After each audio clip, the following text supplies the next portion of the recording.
Hey there YouTube, this is Effortless Well, and this video is going to be a commentary on Well of Eternity. And I'm going to be doing this on my 85 Holy Paladin, as you can see right there on our screen, and let's get started. Alright, the first boss in the Well of Eternity name is Pero-Athon.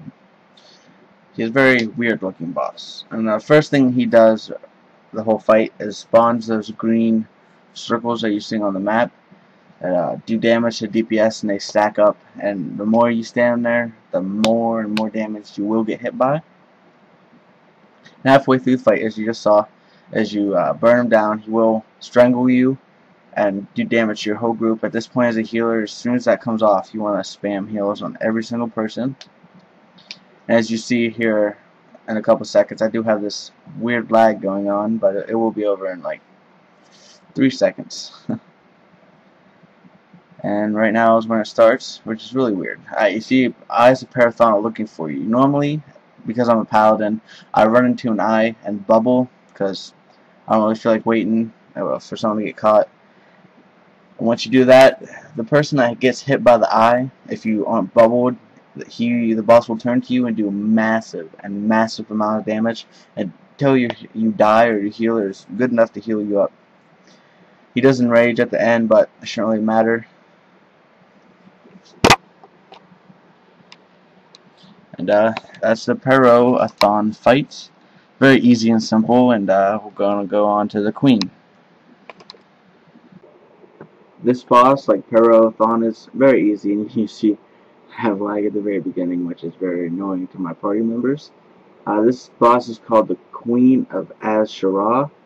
It's very simple. As you see, there are mages of different kinds stacked up in the front, and they will come at you with waves of 2, and you have to burn down each ad or you will get destroyed.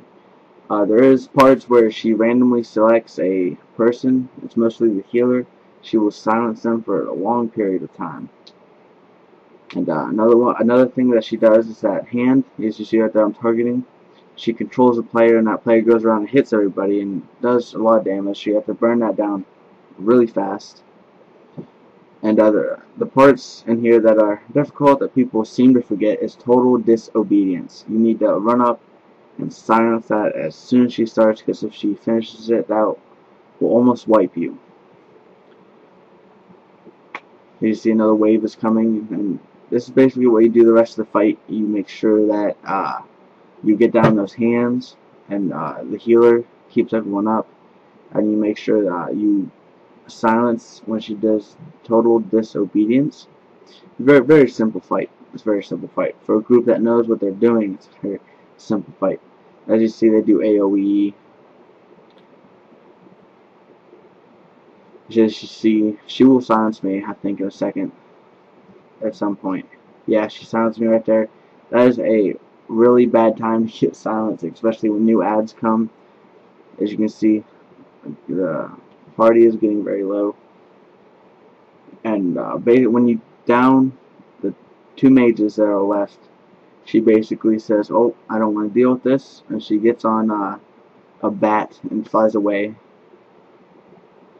There's another total disobedience. You have to interrupt that, and as you can see, our mage is on that. And there's the end of that, and she has someone swoop down and take her out. Now at this point, loot and the portal at the top right of the screen. You have to go in there and go to the Well of Eternity if you want to take a shortcut. And we're going to go on to the last bosses. The mini boss is what I refer him to as. Before you can actually go get the main boss is Verothen. The reason you have to kill this guy is you have to take his sword and throw it at Manaroth to decrease his armor so you can hit him. I'm lagging a little bit. And every once in a while, Manaroth will do Fell Firestorm, which you will have, of course, run away from. Does a lot of damage. Too much for you to just stand there and derp it up. This is basically how the fight goes. The Fell Firestorms 1 or 2 more times, depending on how fast you get this boss down. And I do edit this boss fight from like 40% of his health to almost dead, because I don't want you guys to sit here. And when he is about to die, right here, you can see his sword come off, fall into the ground, and you will have to hit that and throw it at Manoroth. Now Manoroth is a very simple fight, depending on how your attention is to this fight. As you can see over here, this white beam is basically to guard you from the demons, but as soon as I go over there, she gets rid of it. She like faints or something, I don't know. Then of course I run back to the boss to hit him to keep my mana up as a paladin. Very easy. You have Illidan helping you. I almost forgot his name. Yep. Power Whore Illidan is helping you. And for all of you that don't know, this is actually how Illidan became a power-hungry whore. Is the Well of Eternity. This is how he changed into his big, nasty-looking self that he did back in Burning Crusade. And let's get back to the boss. And this boss is very easy. He casts Fell Firestorm.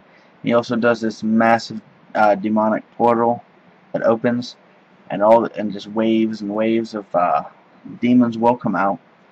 And usually if you've done this fight for the first time, it will look like to the end that there's too much demons to fight and you will wipe.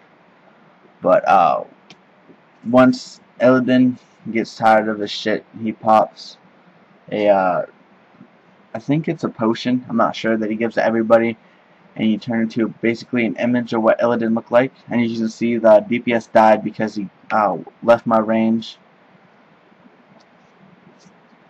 You also don't want to do that as a DPS too, is in this part, run the opposite direction of where your healing guy is standing, because that will be bad and you will die.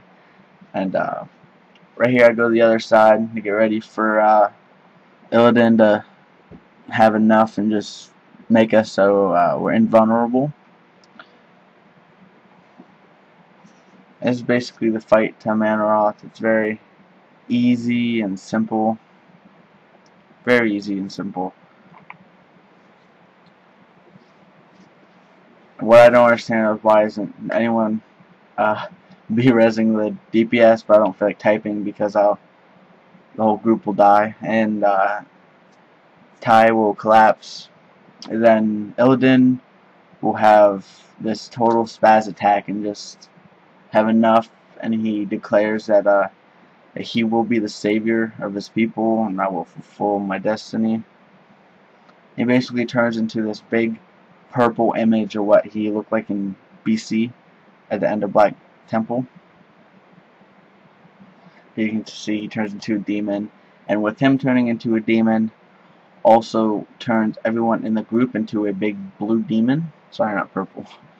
And what that does is that increases our healing done, and it does AoE damage. There's a lot more damage. As you see, I'm hitting 30 Ks on the boss. I'm not even targeting. Right now I'm typing because I know it's the end of it. And as you can see, the DPS gets B-res. And that's the fight, basically. And what happens is that he gets dragged back into where he came from. Basically yells at Illidan. Some decent gear that you can get from him. A nice staff for feral DPS. I don't really need anything from any of these, so that's basically what the fight is, and he gets grabbed back into the well. And thank you for watching my commentary. Comment and subscribe.